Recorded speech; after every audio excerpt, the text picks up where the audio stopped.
বন্ধুরা তোমরা সব কেমন আছো? আশা করি তোমরা সব ভালো আছো। আর সবাইকে স্বাগত আমার চ্যানেলে বং ফুটিতে। আর আজকে একটা নতুন রেসিপি নিয়ে চলে এসেছি। আজকে আমি বানাতে চলেছি চিকেন লেমন কারি।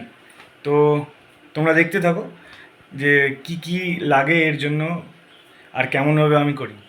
তো দেন চলো যাক, বেশি কথা না বাড়িয়ে ডিরেক্ট ভিডিওতে চলো। পেঁয়াজ মোটামুটি লাল লাল হয়ে গেছে, নরম হয়ে গেছে পেঁয়াজটা।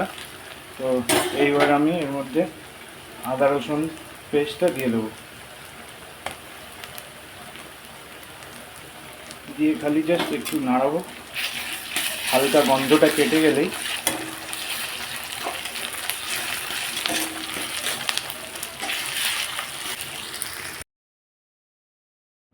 तो বন্ধুরা এটারও ট্রেলার পিকচার अभी বাকি পুরো রেসিপি জানতে গেলে শিখতে গেলে আর প্রতিদিনকার একঘেয়ে মাংসর তরকারি খেয়ে খেয়ে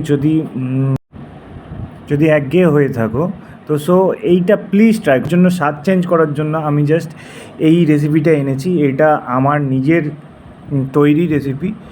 প্লিজ যদি তোমরা এইটা জানতে চাও যে কীভাবে কী দিয়ে করেছি আমি, তো তার জন্য তোমাদেরকে পুরো ভিডিওটা দেখতে হবে। আর জাস্ট সিরিয়াসলি বলছি, জাস্ট তোমাদের ভালো লাগবে আর দারুণ লাগবে।